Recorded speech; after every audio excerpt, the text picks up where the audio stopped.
ముందు కూర్చోబెట్టుకొని తన నియోజకవర్గానికి సంబంధించిన గుళ్ళెం అదే ఆయన అది స్పెషల్గా మెన్షన్ చేస్తాను. నా నియోజకవర్గం మీ నియోజకవర్గానికి సంబంధించిన గుళ్ళ మీద మీరు చర్చ జరిపి దాని మీద డిస్కషన్ చేసి దానికి ఆదేశాలు ఇచ్చి మాకు వివరణ అడిగి మాకు ఈ నెల లోపల ఇవ్వండి అని చెప్పాము అని చెప్పేసి మీటింగ్ కండక్ట్ చేసి చెప్పాము అని చెప్పి వాళ్ళ పిఆర్ఓ ద్వారానే వాళ్ళ ఆఫీస్ నుంచే మనకు ఫోటోలతో సహా మ్యాటర్ రిలీజ్ అయింది. దాన్ని చూసిన తర్వాత మేము రియాక్ట్ అవ్వడం జరిగింది. ఇప్పుడు ఎవరైనా కూడా కమిషనర్ ఆఫీస్కి వెళ్ళొచ్చు, వెళ్ళకూడదని ఎక్కడా లేదు. ఉట్టి సామాన్య పౌరుడు కూడా వెళ్ళి తనకేమన్నా సమస్య ఉంటే తన ఊర్లో ఒక గుడి ఉన్నా కూడా నాకు గుడికి నిధులు ఇవ్వండి అని ఒక సామాన్య పౌరుడు కూడా వెళ్ళి ఇవ్వచ్చు. అది ఎక్కడ ఇవ్వాలి? కమిషనర్ గారి ఛాంబర్లో ఇవ్వాలి. ఛాంబర్లో నువ్వు 2 రోజులు ఉండి మాట్లాడినా కూడా మాకేం అభ్యంతరం లేదు. కానీ నువ్వు మాట్లాడింది అక్కడ మాట్లాడకుండా 2 నెలల నుంచి కమిషనర్ గారిని సతాయించి సడన్గా ఎంట్రీ ఇచ్చి ఆయన నువ్వు ఇప్పుడు మీటింగ్ పెట్టవా అని బలవంత పెడితే నువ్వు ఒక మాజీ డిప్యూటీ సీఎంవి ప్రజెంట్ ఎమ్మెల్యేవి ఏ విధంగా ఆయన ఆబ్జెక్షన్ చెప్పే పరిస్థితి అక్కడ లేనటువంటి పరిస్థితి కల్పించి ఆయనని మీటింగ్ హాల్లో కూర్చోబెట్టి మీటింగ్ కండక్ట్ చేసి ఈరోజు నువ్వే బయటికి రిలీజ్ చేసినావు.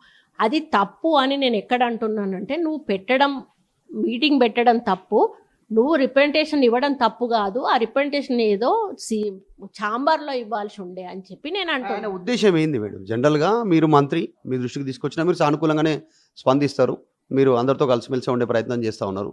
జిల్లాలో గ్రూప్ రాజకీయాలు కూడా నడుస్తూ ఉన్నాయి. ఒక్క మిమ్మల్ని స్కిప్ చేసి మిగతా వాళ్ళందరూ కూడా ఒక్కటే మీ మీద దాడి చేస్తూ ఉన్నారు. చాలా రోజుల నుంచి ఓపెన్గా బాహాటంగా మాట్లాడుతూ ఉన్నారు చాలామంది ఎమ్మెల్యేలు. ఇప్పటి నుంచి స్టార్ట్ అయింది. కడియం శ్రీహరి గారు మా పార్టీలోకి వచ్చిన దగ్గర నుంచే స్టార్ట్ అయింది. తర్వాత వాళ్ళు అర్థం చేసుకున్నారు. ఇప్పుడు మాకు ఎవరితోటి కూడా వివాదం లేదు. ఈయన మాట ఎవరు కూడా వినడం లేదు. ఈయన దగ్గరికి కూడా పోవడం మానేశారు.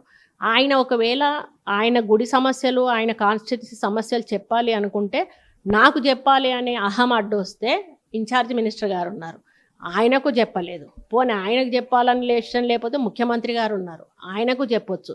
సరే ముఖ్యమంత్రి గారికి కాదు డైరెక్ట్ కమిషనర్ గారికి చెప్దామని మీకు ఆలోచన ఉన్నప్పుడు కమిషనర్ గారి దగ్గరికి వెళ్ళినప్పుడు మీరు కమిషనర్ గారు ఛాంబర్లోకి వెళ్ళి ఆ రిప్రజెంటేషన్ ఇచ్చుంటే ఆ ఫోటో బయటికి రిలీజ్ చేసి ఉంటే నేను నోరిప్పి మాట్లాడేదాన్ని కాదు. కడియం క్లారిటీ ఇచ్చే ప్రయత్నం చేస్తారు. నేను అట్లా కాదు, దాన్ని మిస్అండర్స్టాండింగ్ చేసుకుని నేను రివ్యూ కాదు చేసింది, జస్ట్ మీటింగ్ పెట్టినాను, ఇన్ఫర్మేషన్ ఇచ్చినాను అట్లా. అది మీరే చెప్పండి, అధికారులను అడగండి, లేకపోతే రూల్ బుక్ చూడండి. రూల్ బుక్లో ఎట్లా ఉన్నది అనేది చూడండి.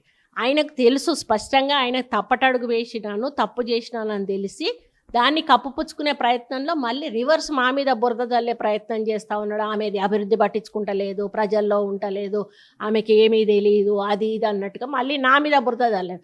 ముందు నువ్వు చేసిన తప్పేంటో ఒప్పుకొని అలా చేయకుండా ఉండాల్సింది అని హుందాగా ఒప్పుకొని ఉంటే నువ్వు ఒక మంత్రిగా పనిచేసిన వాడివి, అది నీకు గౌరవంగా ఉండేది. దాన్ని వదిలేసి మళ్ళీ నన్ను అభూత కల్పనలు చేయడం అనేది ఎగ్జాక్ట్లీ. ఇద్దరే మహిళా మంత్రులు ఉన్నారు, అందులో కొండా సురేఖ ఒకరే టార్గెట్ అవుతున్నారు వరంగల్కి సంబంధించి. మీరు అంటున్నారు ఇంతకు మీరు చేసింది దాన్ని జస్ట్ ఎక్స్ప్లెనేషన్ ఇచ్చుకుంటే అయిపోయేదానికి ఇంకా మిమ్మల్ని మళ్ళీ తప్పుపట్టడము, ఆమెకు అర్థం కాలేదు అనేటువంటి స్టేట్మెంట్ చేయడము.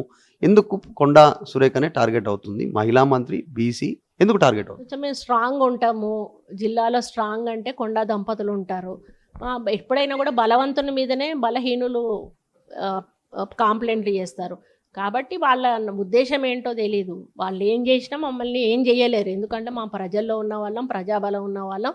మేము ఎప్పుడైనా కూడా మేము నెగ్గుకు రాగలుగుతాం, మాకేం ప్రాబ్లం లేదు. తెలుగు